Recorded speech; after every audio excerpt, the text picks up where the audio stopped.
Olá, meu nome é Marcos Carvalho Lopes e esse é o podcast Filosofia Pop. No nosso episódio número 148, recebemos a filósofa Celina Alcântara Brod para uma conversa sobre David Hume. O Filosofia Pop é um podcast que aborda a filosofia como parte da cultura. Sempre às segundas-feiras, a cada 15 dias, teremos episódios novos para vocês. De quando em quando vamos ter episódios de entrevistas temáticas especiais.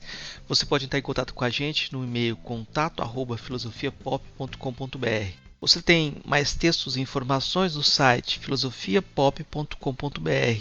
Você pode também seguir a gente nas redes sociais, Facebook, Instagram e Twitter. Siga a gente lá e, se gostar do episódio, deixe seu comentário e sua impressão. Vamos então para a nossa conversa com Celina Alcântara Brod sobre David Hume.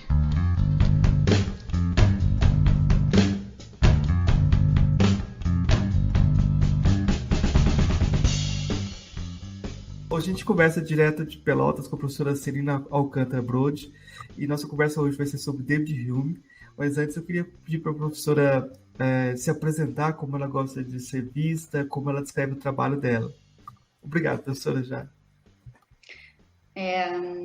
Obrigada, Marcos, pelo convite aqui de participar do podcast. É sempre um prazer a gente encontrar esses espaços para poder trazer a filosofia para perto, né? Tanto para quem já está dentro desse mundo acadêmico da filosofia e para quem é curioso e quer saber mais. Então, eu sou doutoranda pela Universidade Federal de Pelotas. Na verdade, a Universidade Federal de Pelotas tem sido a minha casa de graduação e mestrado, e eu continuo lá. Eu me vejo, assim, como que tu me perguntou como é que eu gostaria de me apresentar, eu me vejo como uma eterna aprendiz. E quem estuda filosofia sabe que essa é a sensação que a gente carrega, né? A gente pode ler obras durante anos e sempre se sentir neófita nesse assunto. Então, eu gosto de me ver como uma estudante, embora, né, exerça também a minha profissão como professora de inglês, de línguas, e nessa batalha aí de entender um pouco mais desse mundo da filosofia. Meu tema de pesquisa tem sido a política de David Hume. Já desde a graduação trabalhei o conceito de hábito na política em David Hume. No mestrado fui trabalhar então o conceito de moderação a partir da teoria política dele. E agora no doutorado, então, eu fui mais para a parte comportamental e uma pesquisa um pouco mais interdisciplinar, ainda com a matriz de pensamento humeana, mas tentando explicar alguns comportamentos do cenário político, não só atual, mas como é um cenário político que se coloca, né, que são os conflitos entre tribos, né, o fechamento de grupos altamente coesos que acabam, digamos que rompendo um pouco aquela assistência mútua que a gente espera, né, dentro de sociedades, justamente por uma alta identificação de grupos. Isso já no meu doutorado, mas Hume está presente na minha vida, vamos dizer que desde 2011, quando eu me deparei com a obra dele e gostei de primeira mão pela complexidade que ele traz e pela utilidade que ele traz no pensamento dele para pensar também a filosofia. E é isso, então. Tá ótimo, eu vou perguntar mais agora sobre o David Hume, né? Quem foi o David Hume? Mais assim, geograficamente ou historicamente, para a gente localizar ele no tempo para seguir os passos dele depois. Certo.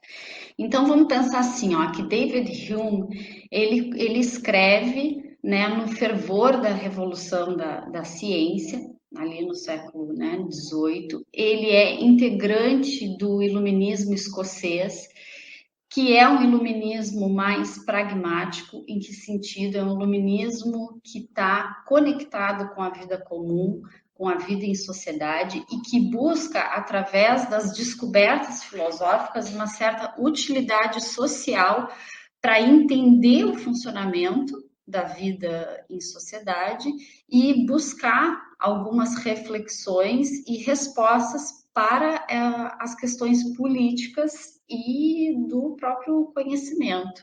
Então, Hume, ele está dentro desse grupo de filósofos empiristas e principalmente ele, digamos que ele está sendo influenciado por esse espírito da época da ciência, onde Newton mostra que através de uma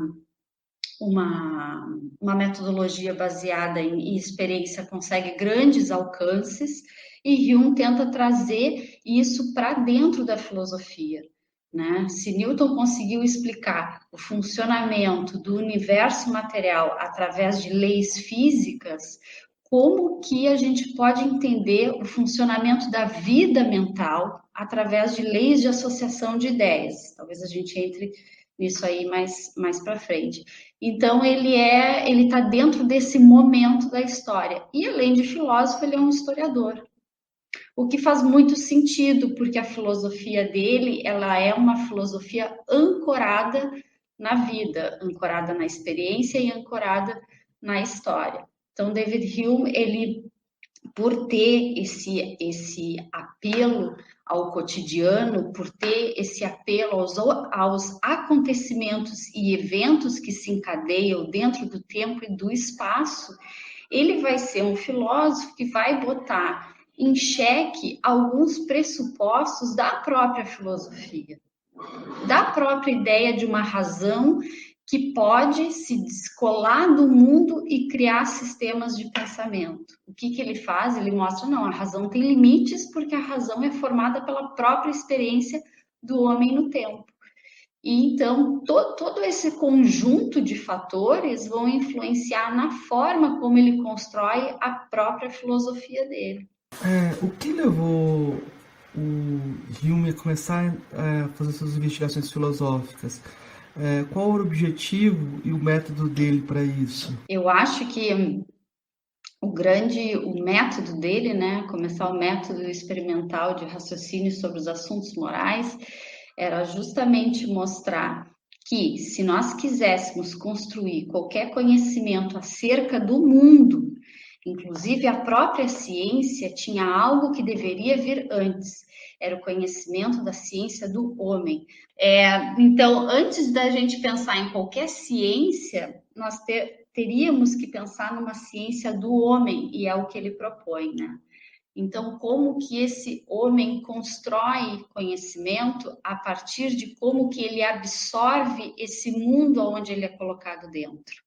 Então, o objetivo de Hume com a filosofia é entender os limites da própria filosofia, porque ele começa a perceber que se a filosofia aposta numa total autonomia da razão, a ideia de que nós, homens finitos, podemos nos descolar do mundo da experiência e criar, a partir de uma pura abstração, sistemas de pensamento,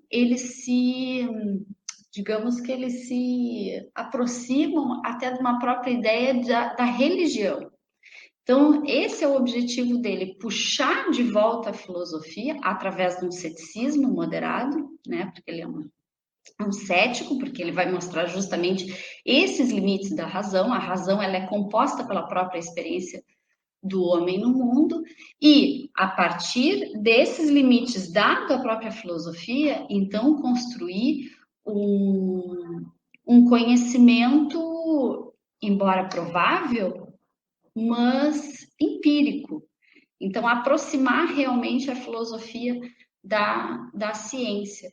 Então, Hume consegue, através desse caminho aí do ceticismo, mostrar o quanto nosso conhecimento ele acaba degenerando em probabilidade. Por quê? Porque a nossa mente não tem acesso à totalidade do tempo e à totalidade de eventos. Nós temos que baixar um pouco o idealismo, baixar um pouco a arrogância humana e tentar fazer uma filosofia mais da vida comum, uma filosofia mais pautada naquilo que a gente observa e, a partir daquilo que a gente observa, chegar a conclusões gerais, a princípios mais gerais. Então, acho que eu colocaria esse objetivo maior dele. Quando a gente pensa no contexto do Hume, eu acho interessante ver como ele vai se desviar, por exemplo, do Descartes, da noção de eu substancial, da noção de corpo também. Eu acho que esses dois conceitos são bons para a gente ver uma diferença e pensar o Hume. Como ele pensa o eu, como ele pensa o corpo. Muito, Marcos, a tua pergunta ela é muito precisa, porque o que Hume vai mostrar, qual foi a grande sacada dele de mostrar onde é que estava o equívoco nesse método proposto, né, por Descartes, né, da dúvida radical. É que para chegar nesse pensamento, inclusive o pensamento causal do penso, logo existo, a gente não consegue fazer isso sem a experiência. Então, o conhecimento não pode começar a partir do eu. Porque a própria ideia de causalidade no mundo e a forma como a gente elabora as nossas crenças sobre os eventos conectados e a ideia de que uma coisa causa outra, ela parte da própria experiência. Então, eu preciso ter uma mente que entra em contato com o mundo, que vê esses objetos do mundo se associando e a partir dessa associação regular, então eu tenho a ideia de causalidade. Embora o princípio de causalidade seja uma lei de associação das ideias, mas essa razão que Descartes separa, né, do mundo, do corpo, em Hume, ele vai dizer assim, não, porque essa razão ela é formada por coisas anteriores a ela mesma.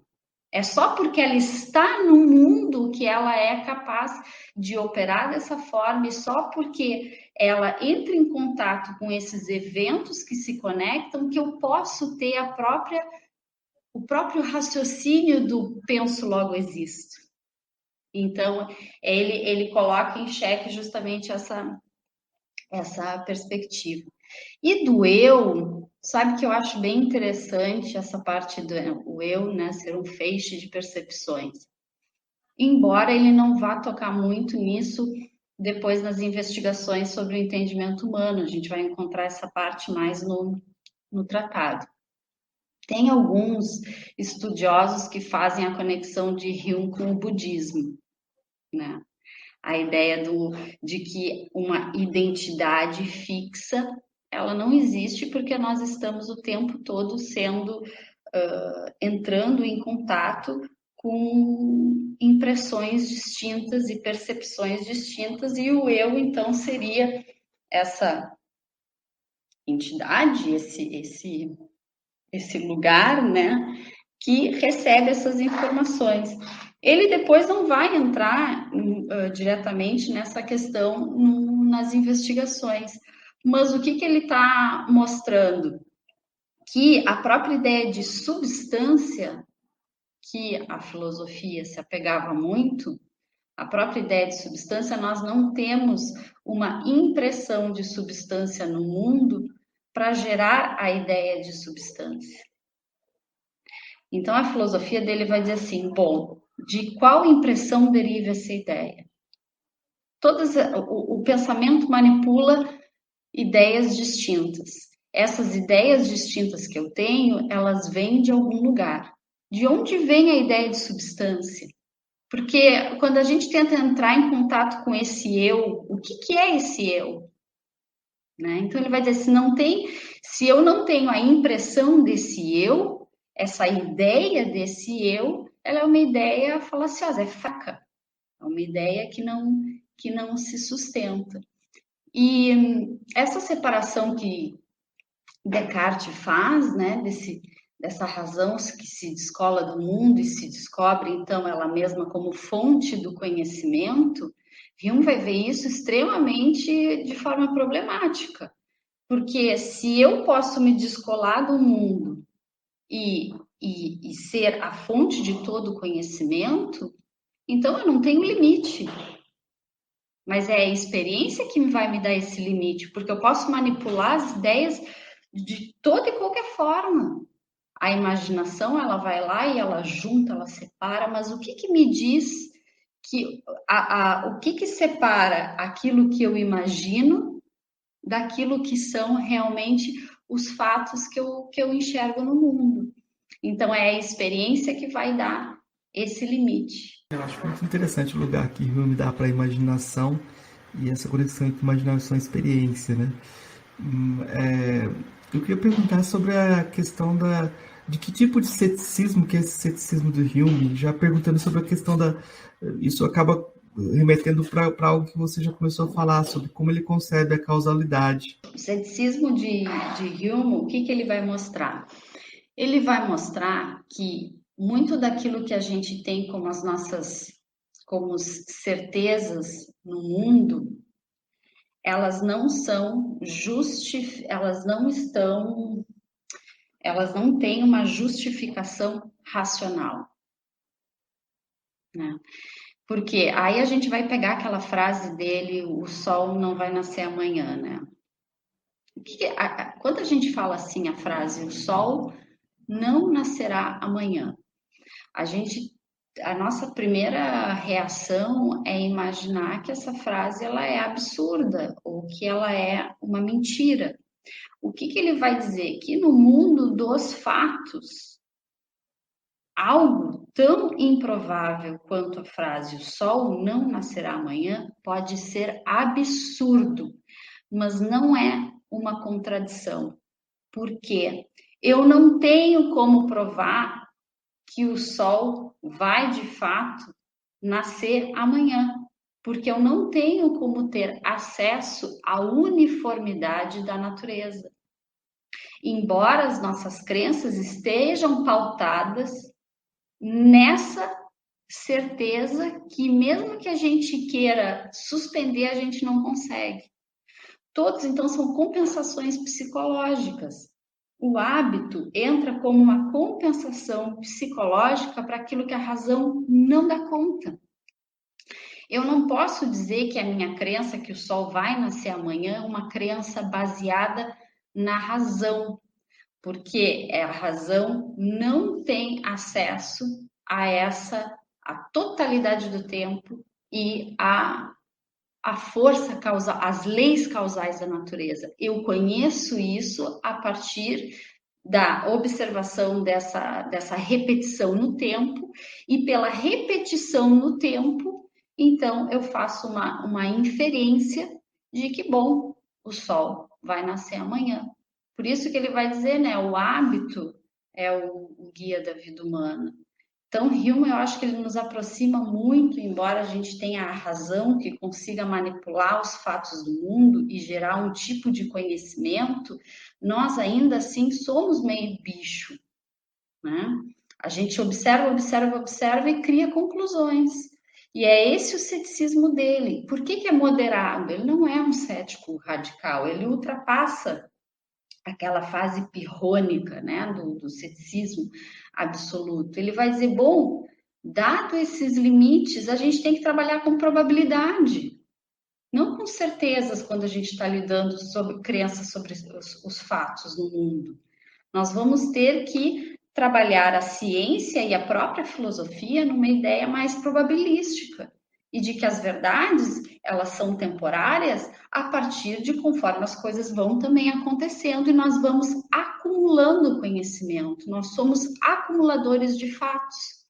Conforme eu acumulo esses fatos, eu vou aumentando essa piscina de conhecimento e vou, então, vendo o que é mais provável de acontecer. Esse é o ceticismo dele.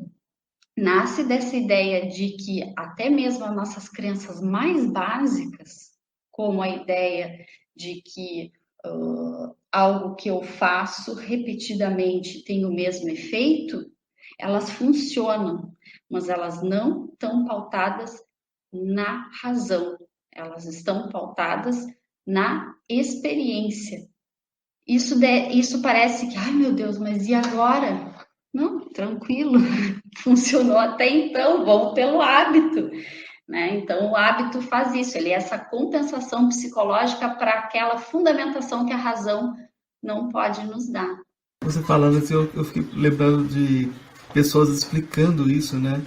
E eu lembrei de dois exemplos do livro lá Zen e a arte da manutenção de motocicletas, o cara falando sobre toda vez que ele ligava a moto, ele esperava que a moto ligasse, né? Se acontecesse alguma coisa, estava fora daquilo que era esperado. Mas tem um outro exemplo de um livro, agora eu esqueci o nome do livro, mas é um livro de exemplos filosóficos, assim, para a gente pensar, de uma pessoa que vivia numa região muito quente junto com o irmão, e o irmão resolve viajar, e quando o irmão volta, esse irmão dela fala para ela que viu água solidificada, que a água só aumentava o volume. E ela falou, não, isso não existe, não acredito nisso, não acredito em unicórnios, isso não faz parte da minha experiência, eu não tenho nenhuma razão para acreditar nisso, né? E era justificado, pela experiência dela, ela estava justificada para não acreditar nesse tipo de descrição, né? Sim. Porque você vai sempre partir daquilo que é habitual e aquilo que você vivencia, né? Mas nesse sentido, eu acho que é o grande ponto é como ele faz o salto, a passagem dessa concepção de hábito para as consequências políticas disso, né? Como que há essa transição em termos de moral? Então, a minha dissertação foi mostrar que todas essas conclusões epistemológicas que a gente está discutindo agora, esses limites da razão e esse homem preso no tempo e na experiência, como é que isso vai influenciar as ideias políticas de Hume? Porque ele, como eu falei lá no início, né, ele é um historiador, ele se nega a pensar uma política que não esteja baseada no caminho, nesse caminhar desse homem caótico, selvagem e que daqui a pouco constrói instituições e sociedades complexas e comércio e direitos. De onde vem tudo isso e o que o hábito tem a ver com isso?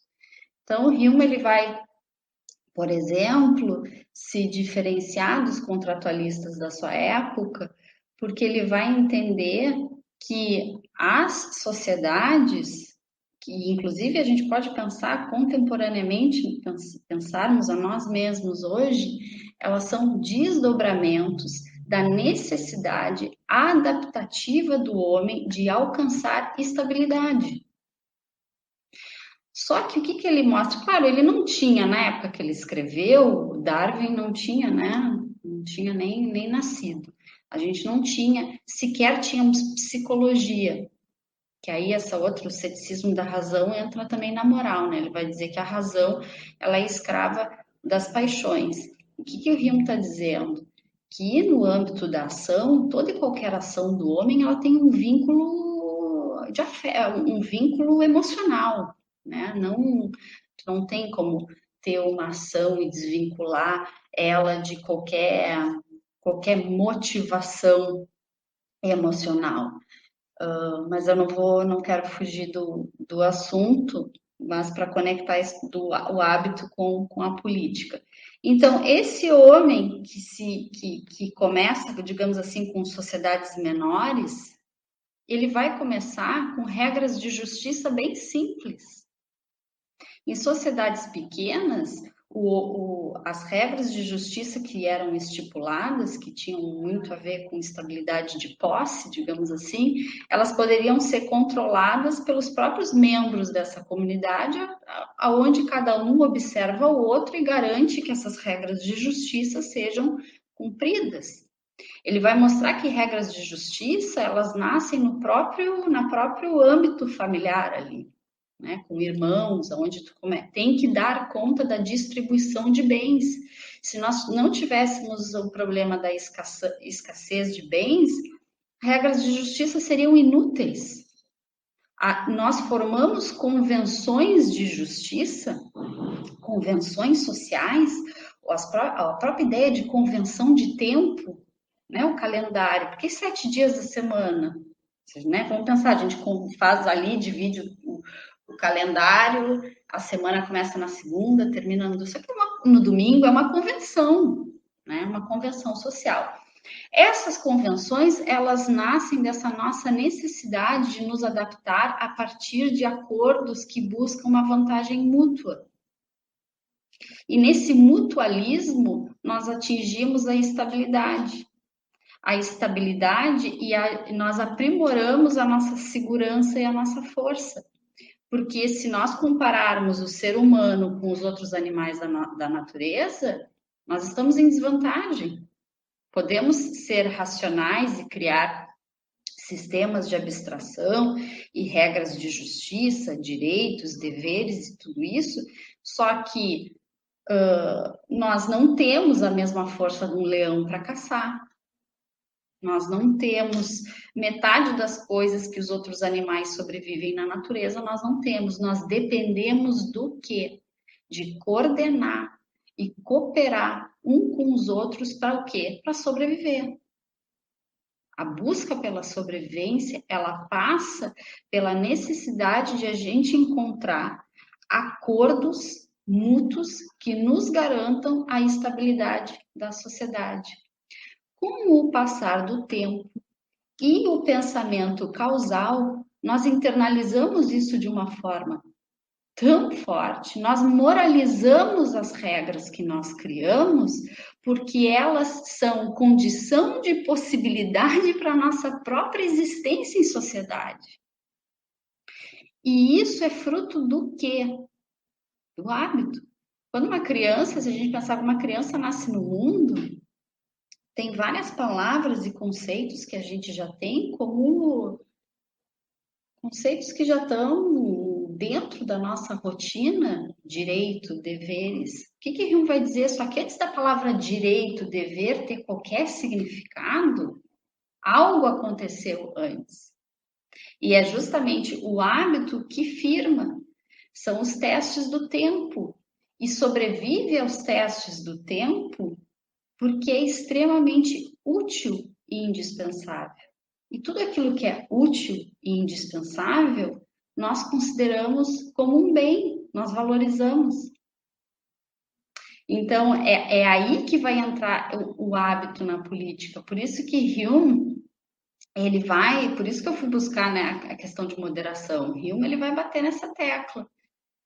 Se a gente chegou até aqui e não foi fruto da razão, porque todas essas convenções que foram se desdobrando ao longo do tempo, que nós conseguimos atingir sociedades extremamente complexas, com esquemas de ação, de manejo de conflito e de alta escala, de grande escala, e se tudo isso é muito maior do que uma teoria, um sistema criado por um único indivíduo, e sim produto de tempo em cima de tempo, de causalidade em cima de causalidade, eu não posso achar que pela arrogância da minha ideia, eu consigo, então, construir um mundo perfeito ou melhor, destruindo tudo isso. Eu posso reformar. Aí entra, né, o hábito, né? Por isso que ele é ele vai ser moderado na política. Eu posso reformar. Agora, criar novos mundos a partir da abstração e querer implementar esse novo mundo em cima desse contexto que carrega o hábito, o tempo, a experiência, os erros e os acertos, o que gera violência.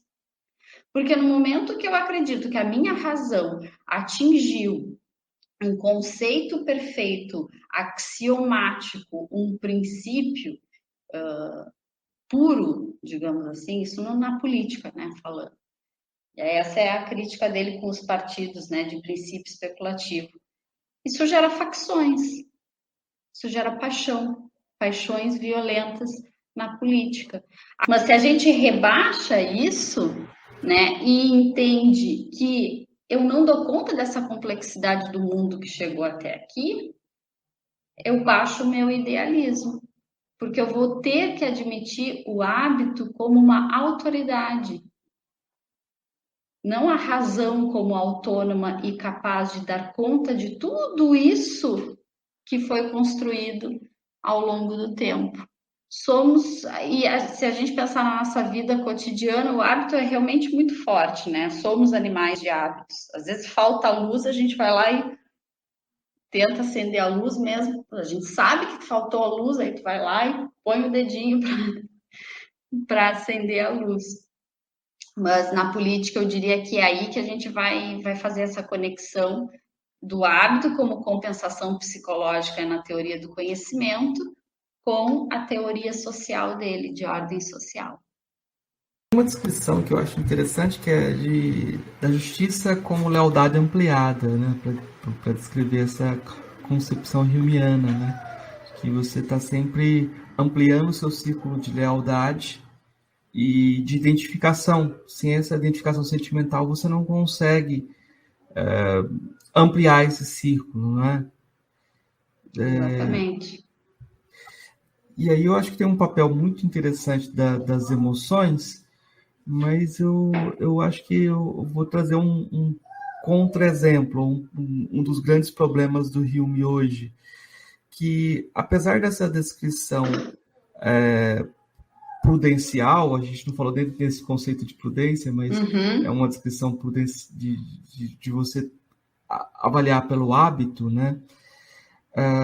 Se você consegue pensar o outro, aí a coisa se complica, né? Bastante. Eu estou pensando nos exemplos de racismo extremo dele.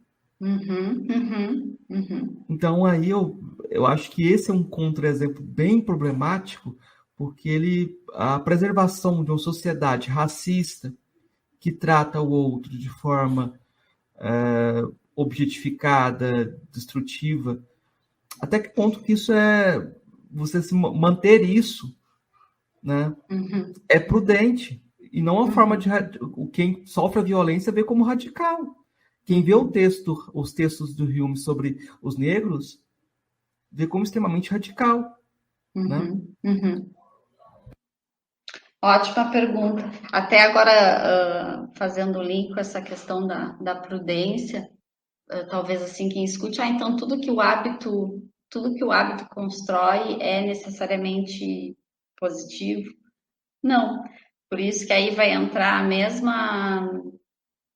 mesma regra para julgar os fatos, né? Vai entrar também na política. Eu não preciso jogar fora tudo. Eu posso corrigir, né, através da razão, aí pensar na questão da moral, o próprio espectador imparcial e todas as ferramentas de análise moral. Essa questão do racismo tem um ensaio dele que é Of National Characters, que foi uma nota de rodapé, né, que ele escreveu e que ele fala que os negros eram, eu não vou me lembrar a terminologia correta, mas ele dá a entender como se fossem sociedades inferiores, né? Tá lá, aquela nota de rodapé. Foi uma nota de rodapé. Tem escritores, né, naquela época que escreveram ensaios inteiros. É uma nota de rodapé num ensaio dele, e essa nota de rodapé, claro, né, gera justamente esse sentimento, porque como é que a gente vai, então, argumentar que é aceitável a manutenção de uma estabilidade de sociedade que não enxerga, que não enxerga os outros como iguais e ainda cria essas diferenças. E essa nota de rodapé, embora esse ensaio dele tenha sido editado algumas vezes, essa nota de rodapé se manteve lá, ele não tirou essa nota de rodapé. O que eu acho? Hume, como ele fazia esse estudo das outras civilizações, digamos, filho do seu tempo, né? Porque a gente encontra esse problema do racismo não só em David Hume, mas em vários escritores iluministas, né? Em pensadores iluministas. Eles imaginavam, de fato, que por sociedades não terem o mesmo sistema complexo de interação, como direitos, deveres e comércio, eu acredito que eles atribuíam isso a uma diferença ontológica, que esse é o grande problema do racismo, né? Porque vamos combinar, raça não existe. Se Hume disse lá que que a ideia de substância ela não existe, é a mesma coisa de raça. Procura raça no DNA, não existe. Raça é um conceito, né? E que gera justamente essa problemática e essa divisão e a nossa dificuldade de criar uma justiça de fato humanizada, né? Um olhar, não vou usar justiça, um olhar humanizado para o mundo. Eu acho extremamente pernicioso o próprio conceito raça, porque não existe, né? Só que Hume é isso, ele é filho desse tempo onde a moral não era inclusiva, onde a moral não tinha se expandido, embora já naquela época existiam movimentos de pensadores contrários, né, a isso. Mas eu vejo que talvez essa associação dele, essa nota de rodapé dele, que gera toda essa polêmica, esteja atrelada a essa ideia de desenvolvimento civilizatório. E que eles acreditavam realmente naquilo, infelizmente, né? Acreditavam, inclusive, que existia essa diferença de mais inteligentes, menos inteligentes, e reproduziam isso nos seus escritos, né? Só que a moral, se a gente for pensar no âmbito de teorias evolutivas, assim, contemporâneas, a nossa moral ela foi ganhando expansão. No momento que a gente não precisou do embate de grupos e tribos, a nossa moral, como uma questão adaptativa, ela foi criando recursos para ser inclusiva e não precisar mais dessas diferenciações, não só de raça, mas como etnias ou pessoas de nacionalidades, né, diferentes. Agora, eu vejo assim, ó, se a gente pegar a teoria dele política e pegar os pontos positivos, ela é uma teoria que ela permite diversas reformas, porque ela é dinâmica, ela é permanente. O meu trabalho do mestrado era tentar mostrar como é que esse conceito de permanência e mudança caminham na política, porque a gente não pode dizer que tudo muda, a gente não muda a Constituição o tempo todo, né?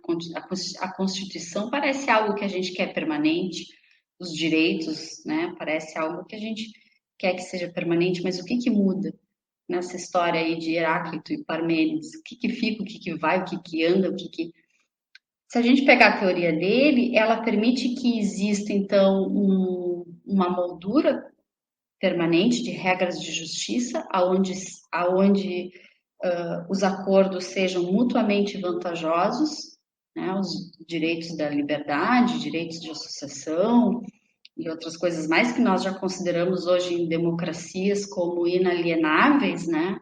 Embora com a pandemia isso ficou meio confuso, porque é um estado de exceção, né, que a pandemia nos colocou. Tendo essa moldura permanente, nós podemos fazer os nossos avanços, né? Trabalhar justamente para as liberdades sociais, trabalhar para as igualdades e tudo mais, mas a gente precisa ter alguma coisa, uma moldura que garanta os interesses sociais do bem comum, né? Mas não sei se te respondi essa questão do racismo, Marcos. Eu tentei, eu vejo dessa forma. Eu acho que é uma questão bem complicada. Eu acho que você vai ter que lidar com ela de forma mais complexa, porque eu vejo assim,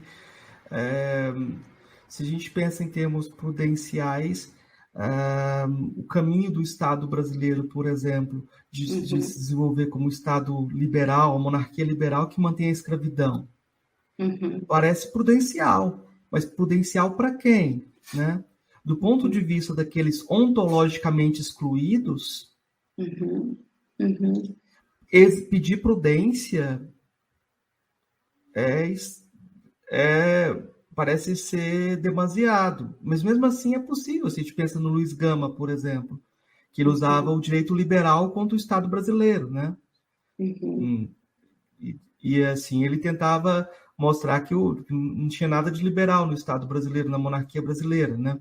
Mas eu acho que esse é um ponto interessante quando a gente pensa que nós construímos hábitos também, hábitos de exclusão, em que pessoas são ontologicamente excluídas, né? Eu estou pensando nas mulheres, nos negros, se a gente pensa na forma de descrição africana, os albinos, né?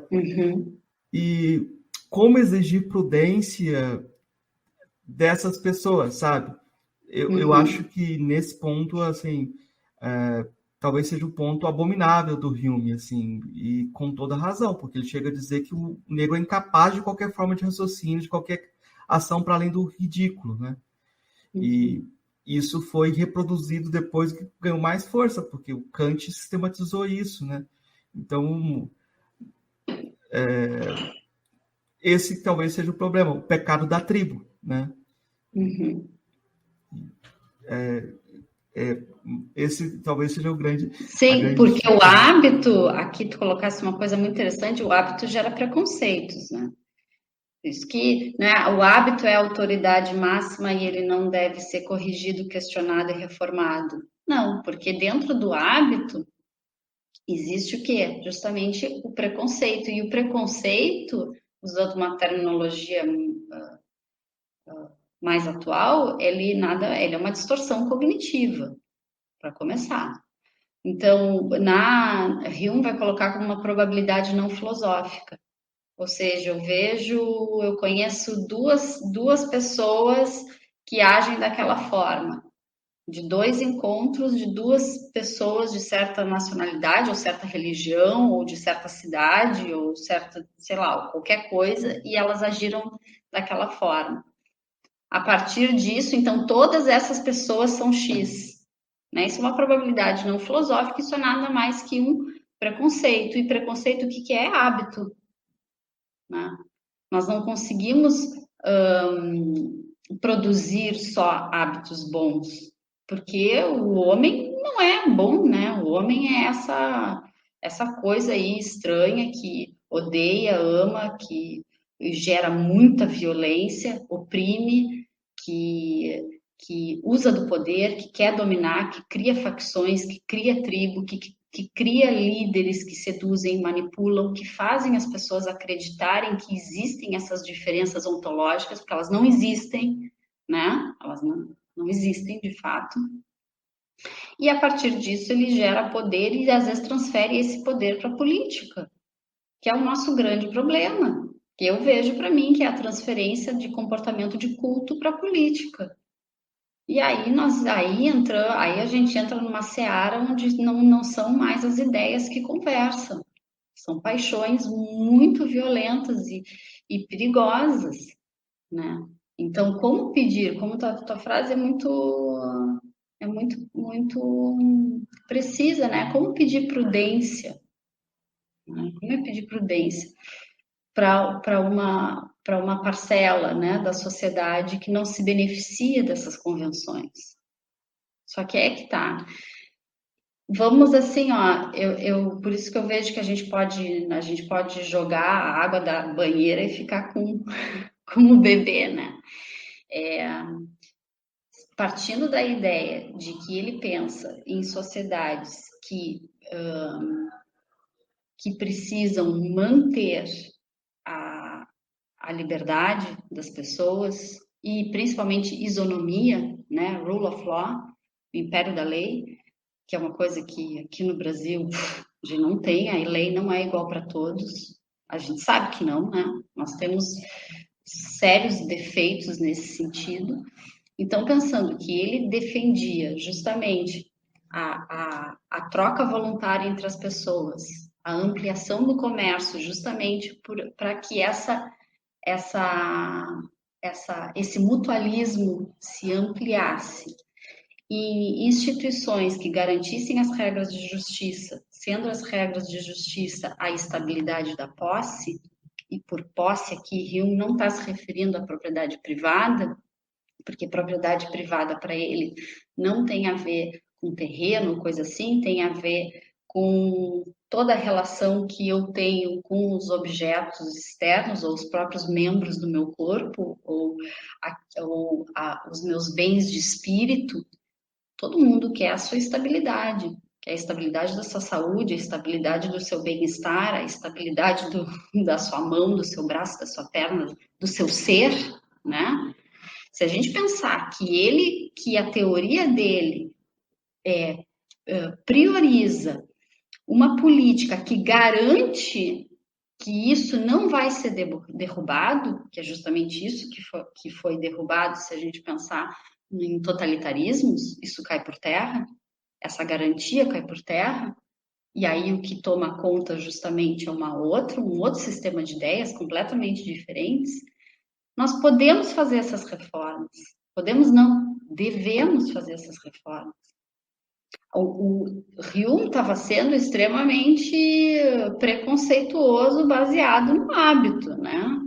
Nenhum filósofo, desconheço algum filósofo que seja perfeito moralmente, não seja filho da sua história. Talvez no futuro, quando a gente descubra, por exemplo, que a gente consegue produzir alimentos sem causar sofrimento em animais, e ser vegetariano se torna um dever moral, vamos colocar daqui a 300 anos, coitados, vão dizer assim, a Celina, que escrevia lá super, super bonitinho, pensando, né, no bem de todos, mas comia carne no almoço. Então, eu acho que as críticas têm que ser feitas, elas têm que ser levantadas e elas têm que ser conhecidas. Mas essa ideia de fazer uma higienização da história daqui para lá, eu acho contraproducente. Acho que a crítica tem que existir, o conhecimento tem que existir. E isso é um grande problema que a gente está enfrentando. Agora, graças a Deus, porque nossa moral está se expandindo. Nós tivemos a grande expansão, né? A grande expansão moral aconteceu justamente quando essa ideia de igualdade ficou nítida. Vamos pensar um caso, agora pensar um exemplo prático que eu vejo disso, de como essa teoria política de Hume, embora ele tenha esse defeito, essa nota de rodapé preconceituosa, mas a própria teoria dele consegue abraçar essas reformas necessárias. Martin Luther King, quando dá o discurso dele, né, nos movimentos dos direitos civis, para onde Martin Luther King volta? Para exigir que os Estados Unidos acabassem com a segregação, né, que mostrassem a injustiça e o crime, né, vamos dar nome aos bois, é crime. Ele volta para a Constituição da Founding Fathers, porque ele vai dizer, a gente quer aquilo que nos prometeram na Constituição, porque lá na Constituição americana estava a igualdade, né? O direito à igualdade de todos os cidadãos americanos, e ele faz justamente o apelo à própria Constituição para reivindicar, não reivindicar algo, reivindicar o que já era deles, porque estava lá. Eu acho muito bonita a forma, bonita, útil e frutífera, a forma como a retórica, a eloquência e a linguagem produzida por um discurso mais, não sei se humanizado é a palavra, mas a própria forma como ele coloca esse discurso, dizendo, então tá, a gente quer o que é nosso, porque tá lá, porque se somos iguais, então vamos reivindicar essa promessa, né? Mas eu concordo contigo, Marcos, não dá para pedir prudência para crime, né? Porque se existe uma sociedade que ela não está resguardando as regras de justiça para todas as pessoas que estão dentro dessa sociedade, deixa de ser justa e passa a ser injusta, mas eu acho que a gente pode ficar com o bebê, jogar fora a água, né? Analisar essa nota de rodapé, o racismo do Hume, todos os outros problemas de um ponto de vista moral e escolha individual dele, preconceito dele, da história dele, e tentar pegar a parte boa da teoria e o que ela nos serve hoje e o que ela não nos serve. Eu acho muito interessante que a Débora Danovsky, que hoje trabalha com a questão do antropoceno, aquecimento global, ela parte do Hume, dos estudos dela iniciais, né? E tem muito a ver, porque a gente, por hábito, vai tender a negar a própria ideia de aquecimento global, porque ela é muito exigente também, né? Ela exige que a gente modifique nossos hábitos e nossos procedimentos e aí entra algumas coisas muito interessantes. A gente pensa que a justiça é uma lealdade ampliada, até que ponto nós nos comprometemos com mudanças de hábito, se elas podem envolver uma mudança, por exemplo, na nossa matriz energética, no nosso modo de produção, na nossa qualidade de vida, né? E aí você começa a ter até que ponto os países são leais uns aos outros, um país vai querer perder empregos para outros espaços. Eu acho muito interessante como essa concepção de justiça, como lealdade ampliada, ela também pede que essa ampliação do nós. O que chamamos de nós? O Luther King estava falando, vamos construir esse nós, né? Então, isso parece estar sempre em jogo também, né? Mas eu vou voltar para um passo anterior que a gente não comentou, que eu acho importante comentar, que é a questão da formação do gosto estético também, né? E eu vou voltar nesse ponto, assim, como que o Hume pensava a construção desse gosto estético? Eu estou pensando aqui naquele... existe um autor que ele inventava palavras para coisas não habituais, né? E ele inventou uma palavra para identificar aquele disco da coleção de uma pessoa que faz com que a gente não queira namorar com ela. Você tá lá com a pessoa e de repente você escolhe, fulano ouve tal pessoa, gosta de tal, então não posso, né? E eu acho isso muito interessante, como a gente, a partir dessa construção do gosto, a gente vai fazer todas as associações livres sobre personalidade, sobre, né? E eu acho interessante ver como o Hume pensava essa questão da formação do gosto. E tá muito... Ele associa, né? Ele faz ligações com a formação do gosto com a moral também. Porque ele vai mostrar que, embora exista essas diferenças, existe uma certa uniformidade, né? Na forma como, por exemplo, pensar o conceito de prazer e dor. Aquilo que me causa dor, eu tendo a fazer um julgamento moral de que é algo censurável. Aquilo que me gera prazer, eu então crio um julgamento moral de que aquilo eu vou aprovar. E eu vou ficar te devendo, assim, Marcos, talvez um aprofundamento mais assim teórico da questão da estética, que é um ponto de vista que eu nunca me aprofundei. Mas eu acho que a tentativa dele é a mesma de fazer com a moral, assim também com a epistemologia, é de que, dado esses eventos, e como tanto o princípio de dor e prazer vão gerando esses julgamentos morais, a gente pode pensar em princípios um pouco mais, não universais, mas gerais mesmo, para julgar também o certo e errado. E isso tem a ver um pouco com a questão do e do né? Porque parece assim estranho, se Hume vai falar de virtudes e de vícios. Vamos pensar virtudes e vícios e também nessa questão da estética. O que é o belo, né? Se ele vai falar de virtudes e vícios, tem algo normativo aí, né? Ele está falando de um deve, ele está falando do lugar do deve. Mas e a questão do é? Se eu não posso do derivar um deve, só que como é que eu vejo? A tentativa dele, primeiro ele faz a crítica dos filósofos que saíram do para o deve sem explicar essa transição. Hume vai mostrar como que nós criamos esses conjuntos prescritivos e normativos, tanto prescrições sociais, políticas, como as morais. Então sempre vai ter, eu acho que assim, é difícil da gente combinar esses elementos da subjetividade, daquilo que é o particular. Eu vejo que essa é a grande tentativa da filosofia em todos os ramos dela, seja a filosofia da mente, filosofia da ciência, filosofia política, como é que a gente vai abraçar o particular com o universal e como é que essas coisas se combinam de forma minimamente coerente.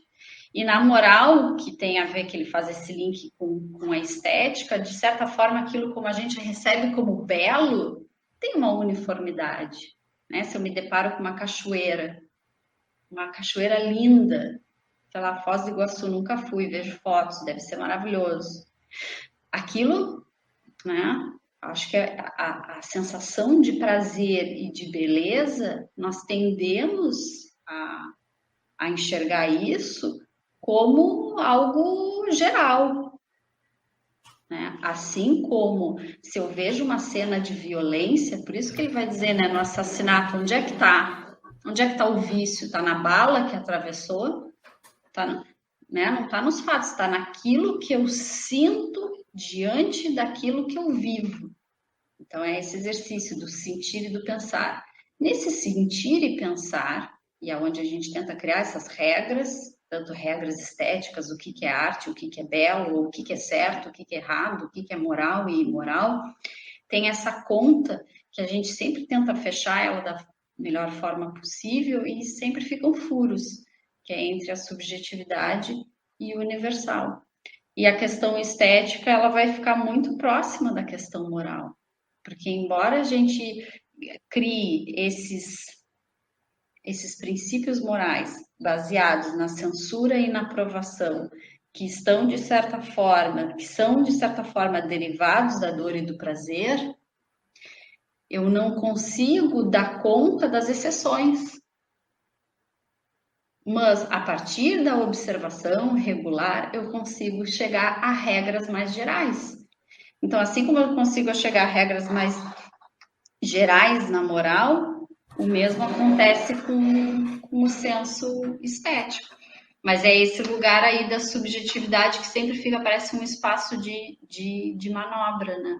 Mas eu acho que é interessante como há esse link entre a parte estética, a moral e a política, e como isso parte dos sentimentos, né? Então, você tem toda uma educação sentimental para ampliar esse nós. Deveria ser pensada a partir dessa percepção da contingência, da forma como a gente molda nossos juízos também, né? Então, eu acho isso bem interessante, porque o filme abre espaço para uma espécie de política da imaginação, né? Em que os sentimentos têm um lugar muito importante, né? Por isso é interessante assim pensar, fazendo o link nisso que tu falasse, né, agora, né, da política da imaginação. Então, isso que tu falasse vai estar muito próximo à crítica de Hume com a questão da religião. Ele é um crítico, né, da superstição e do entusiasmo e da crença religiosa. E aí ele vai dizer, se tu deixar os homens, né, se tu deixar os homens livres à vida comum, essa uniformização desse nós que tu estavas colocando, ou dessas regras de juízo moral, elas acontecem de forma mais fácil, né? Se tu deixar os homens largados a estes hábitos, no momento onde existe a inculcação da superstição e da crença religiosa, ou às vezes até da própria filosofia, né, que ele vai chamar de vidas artificiais, a forma como essa operação acontece na mente, nós já não sabemos aquilo que agrada e desagrada.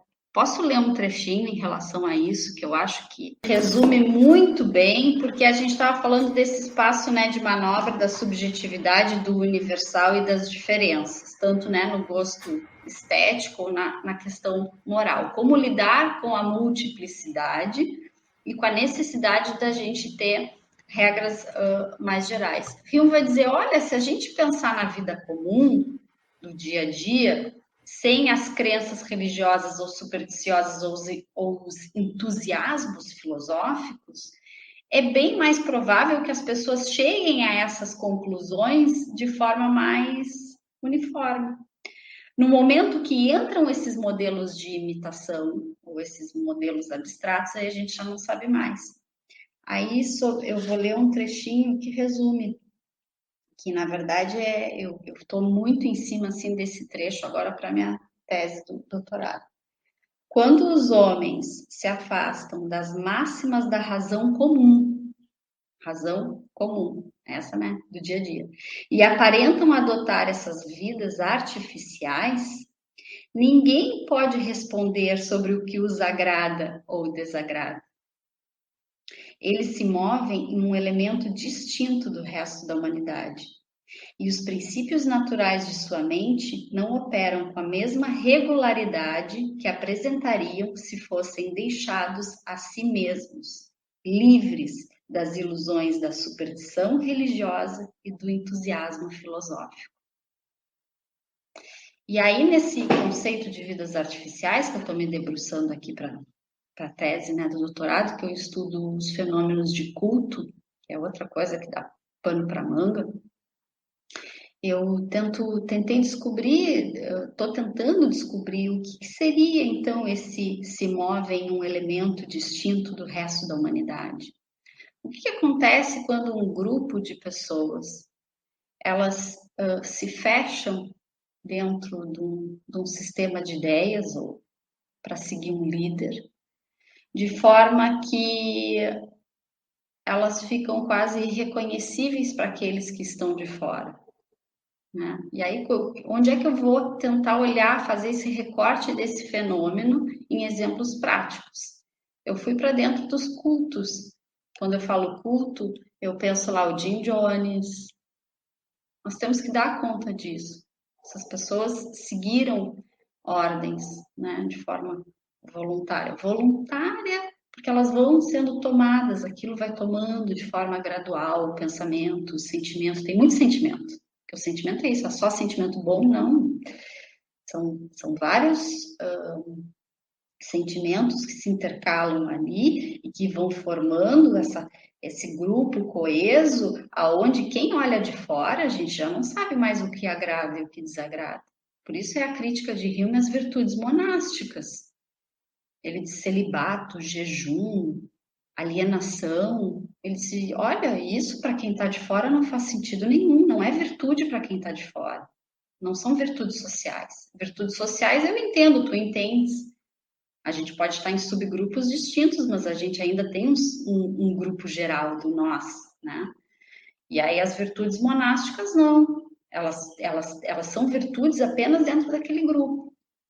Aí se a gente olhar os cultos, que é isso que eu estudo, o Jim Jones, eu publiquei um ensaio no Estado da Arte sobre o Heaven's Gate, que era aqueles que acreditavam que havia uma nave espacial e cometeram suicídio, né? Tem aquele do Bhagwan Rajneesh, tem vários, tem aquele do japonês Soho Asahara, do Aum Shinryu, que ele liberou gás nos metrôs do Japão. Todos eles ofereciam vidas artificiais para esse grupo de pessoas. E eu acredito que o que o Hume está querendo dizer aqui é que se a gente deixasse as pessoas livres da ilusão supersticiosa, a gente teria uma maior regularidade, não só no conhecimento acerca dos fatos do mundo, mas uma maior regularidade também na moral, também naquilo que a gente entende como censurável ou como agradável. Só que não é assim, porque assim como o hábito construiu as nossas convenções de justiça, que a gente tem como como quase sagradas hoje em dia, porque essa sensação, esse é o sentimento que a gente tem em relação àquilo que a gente entende como direito. Acho que aquilo é sagrado. Assim como o hábito construiu essas convenções de justiça, assim como o hábito constrói o nosso vocabulário, assim como ele constrói a nossa ciência, ele constrói deformidades. Ele também constrói essas deformidades. E no momento que a gente tem o uso desses sistemas artificiais de pensamento sendo usados através da retórica, da eloquência, onde há uma manipulação das pessoas, a gente se assusta. Eu me assusto. Foi por isso que eu fui pesquisar isso. Me lembro que eu tinha 14 anos, eu vi uma imagem, antes de eu estar na filosofia, uma imagem daquele do Jim Jones, eu só pensava, gente, como é possível? Mas aí, se a gente olhar para trás, como é possível tudo que aconteceu? Os totalitarismos todos e todas as mortes dentro da política, entende? Então, é o hábito, mas está dentro disso, né? Tanto essas coisas perniciosas criadas pela própria crença religiosa que se, né, se cria, se manifesta aí há anos na história da civilização, com as coisas positivas, com a ideia de que eu quero de interesse mútuo, de bem comum, mas era isso que eu ia dizer, que se a gente se nos deixassem pelo menos livres dessas superstições, eu acho que a regularidade na forma como a gente concebe os valores seria um pouquinho mais uniforme. Eu fiquei lembrando de um exemplo de um riobiano também, que é o Luiz Eduardo Soares. Ele também tem essa perspectiva de que, na moral, a ideia de justiça como lealdade ampliada é uma grande teoria ainda, né? E pode nos ser um guia interessante. Mas ele cita um exemplo, talvez, daqueles que são impensáveis, né? E eu acho que é isso que eu falei quando eu tentei apontar o exemplo da questão do racismo. Ele conta a história do Marcinho VP, por exemplo, que era um traficante do Rio de Janeiro, que quando era criança, eu já encontrei um vídeo dele bem pequeno, ele falando que queria ser desenhista e queria viver disso, mas acha que não ia dar essa oportunidade para ele. Depois ele se torna traficante, aí ele não tem nada para amenizar a violência que ele pratica, e ele começa a ganhar notoriedade porque ele negocia a entrada do Michael Jackson no morro lá, Dona Marta, ou Santa Marta, e o Moreira Salles o entrevista, né, e percebe que ele tinha uma articulação interessante de ideias e uma crítica, inclusive, à posição dele, e o Moreira Salles começa a levar livros para ele ler, como Maquiavel, e ele lê e depois debate os livros. O Moreira Salles pergunta para ele, por que você não foge dessa vida? Por que você não vai embora? Ele fala, não tem caminho para fazer isso, não tenho possibilidade de fazer isso. O Moreira Salles resolve... O João Moreira Salles compra a biografia dele. Fala assim, olha, eu escrevo sua biografia que eu vou comprar ela. Essa oportunidade, né? E ele vai embora, ele foge, vai para o Paraguai, e lá começa a escrever a biografia e mandava ela, e o Moreira Salles mandava o valor do tratamento dessa biografia.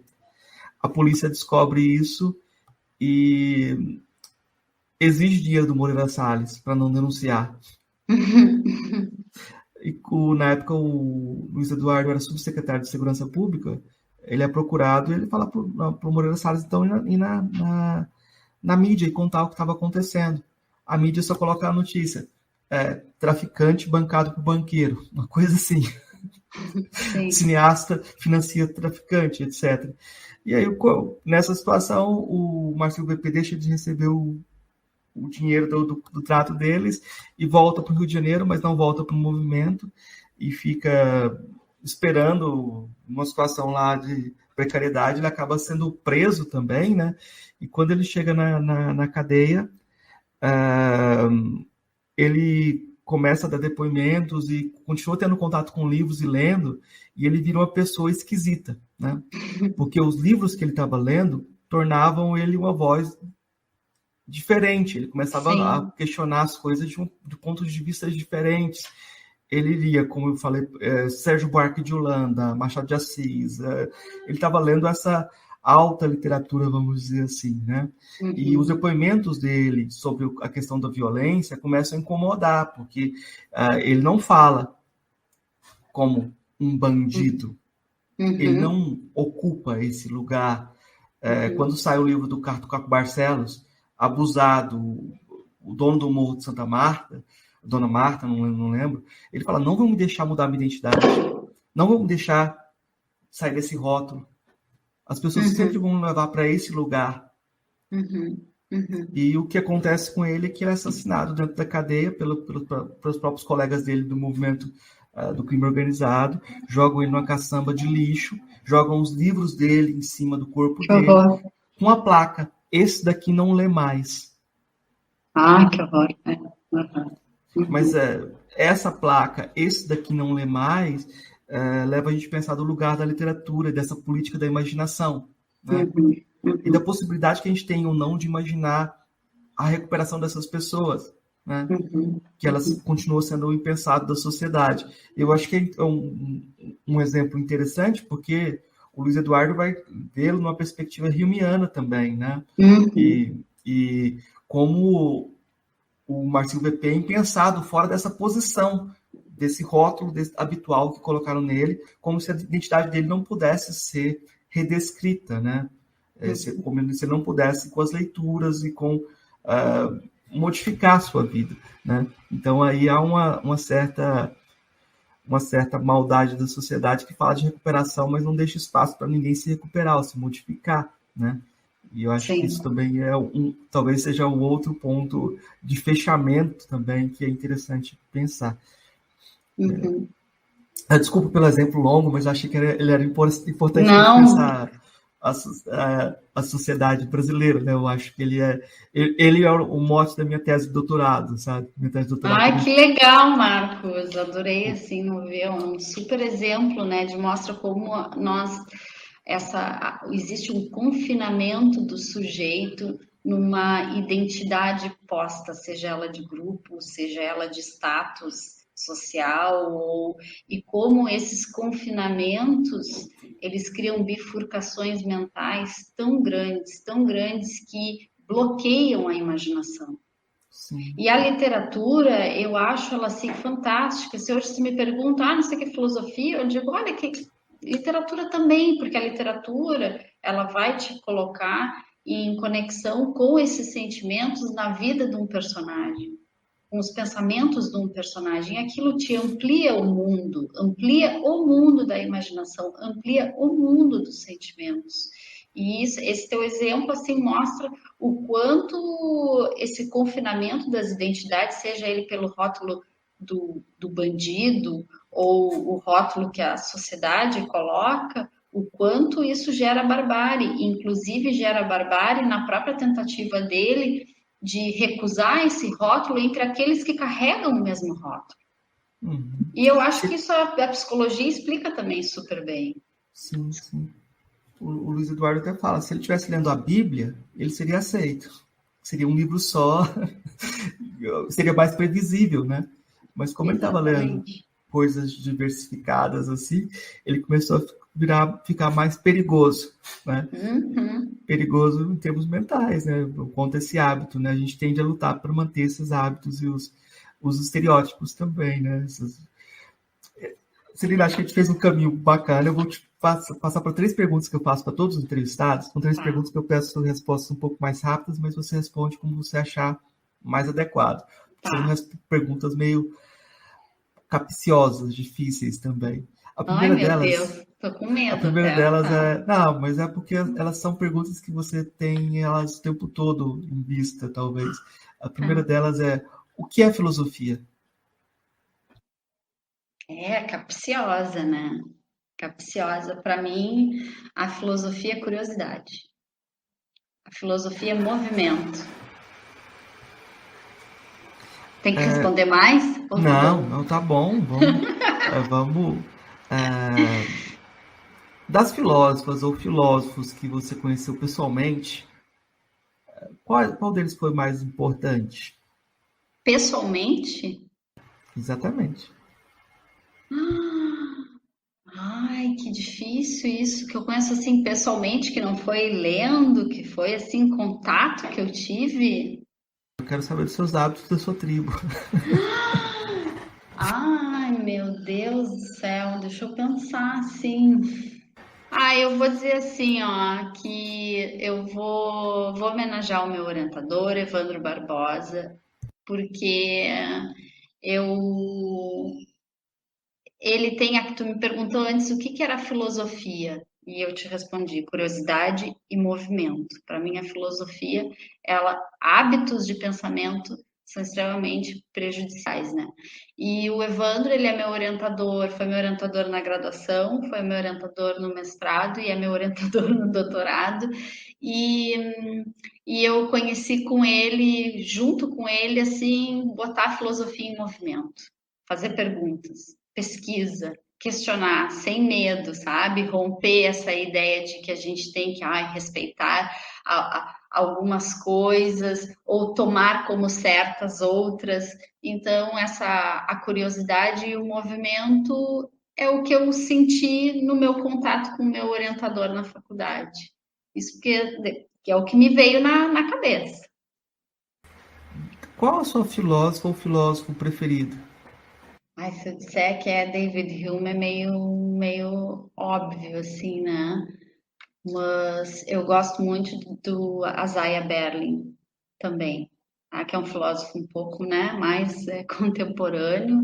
E o que eu gosto dele? Do pluralismo. A ideia, não do relativismo, né, que é uma linha tênue, mas a ideia do pluralismo, e ele mostra as próprias armadilhas dentro da filosofia e de quando a gente entende certas concepções filosóficas, como certas concepções filosóficas podem ser raptadas e usadas de forma meio obscura, com motivações obscuras.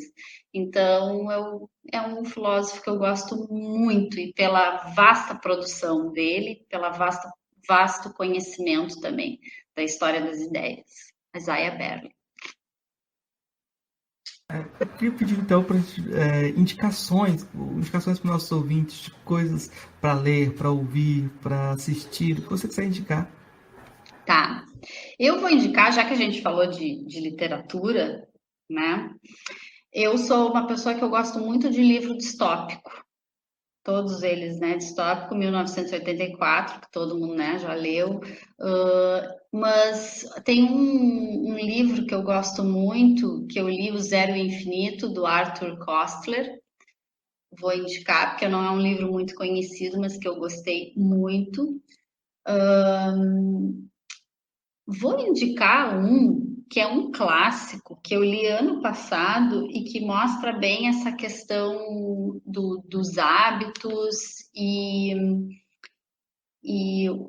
do andamento assim da sociedade, como o homem se encontra, o homem, a mulher, as convenções. É o Tolstói, Ana Karenina.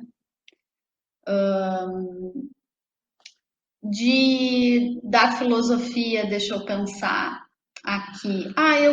Eu tô com um livro aqui na minha frente, vou indicar ele, da Anne Applebaum, O Crepúsculo da Democracia, Como o Autoritarismo Seduz e as Amizades São Desfeitas em Nome da Política.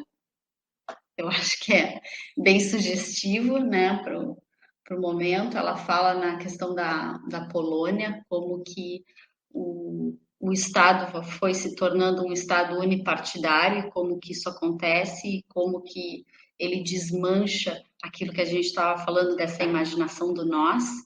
Então, é um livro, ela é uma jornalista reconhecida, ganhadora de prêmios. Então, de literatura é isso. De filosofia, o que eu posso indicar? Eu vou indicar um livro que eu gosto muito, porque mostra dois estilos da gente pensar o dever do Estado e a atitude diante da política, que é um do Michael Oakeshott, A Política da Fé e a Política do Ceticismo. Tá ótimo. Eu vou indicar Eu vou só pontuar aqui, eu estou falando do Márcio Amaro de Oliveira, Marcinho VP, Márcio Amaro de Oliveira, porque tem outros Marcinhos VPs. E aí eu vou indicar o filme Notícias de uma Guerra Particular, que é esse filme que foi a aproximação dele com Moreira Salles, né? E também eu acho que essa história que eu contei, ela está presente no livro Cabeça de Porco, do Luiz Eduardo Soares, Celso Ataíde e MV Bill, né? Então, quem quiser ir atrás está nesse livro. E é o início de um projeto do Luiz Eduardo Soares de tentar pensar a segurança pública, construindo narrativas para que as pessoas entendam melhor como funciona, para que possa combatê-la. Então, é uma aplicação de Hort, de uma perspectiva de uma política de imaginação. Eu acho também interessante o trabalho do Luiz Eduardo. Tem um livro que está em inglês, do Kwame Anthony Appiah, que é As Mentiras que Nos Unem, né? Que eu acho bem interessante para pensar isso que a Celina está apontando, daquilo que gera divisões entre os nós, né?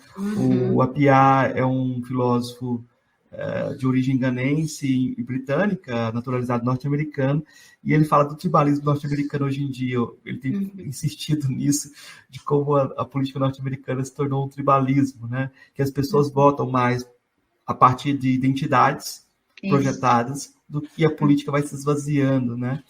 Eu acho que ele tem apontado muito para essa questão, ironicamente, né? Porque como ele é de origem ganense, né? As pessoas tendem a projetar o tribalismo na África, e ele vai falar, olha, o tribalismo está aqui, nos Estados Unidos. É muito mais fácil uma pessoa aceitar o casamento entre um negro e um branco do que aceitar um casamento entre um republicano e um democrata. Sim, então casa também com esse livro, né, que eu indiquei, da Anne Applebaum, Como o Autoritarismo Seduz e as Amizades São Desfeitas em Nome da Política. Se a gente não conseguir se imaginar fora desses subgrupos existem e eles são necessários para se ter política, mas se a gente nos pensarmos como indivíduos identificados em grupos, essa imaginação não acontece, né? Sim. E aí as trocas não acontecem e a justiça como ampliação de lealdade também não acontece. Nesse livro, As Mentiras que Nos Unem, o Appiah vai pensar o que é religião, o que é o Estado, a nação, né, a ideia de nação, a ideia de cor ou raça, e aí ele vai mostrando como você vai construindo a ideia de identidades a partir desses círculos e quais devem ser preservados ou explodidos, em que contexto. Ele faz uma crítica bem interessante. Eu acho que é uma boa recomendação. Ele está em inglês, tem em espanhol também a versão desse texto, mas você pode procurar outros textos do Appiah, podcasts. Eu acho que de todo jeito a recomendação permanece. Professora, eu queria então deixar o espaço aberto para as suas palavras finais, para você divulgar o que você quiser divulgar e agradecer a participação e o diálogo. Obrigada, Marcos.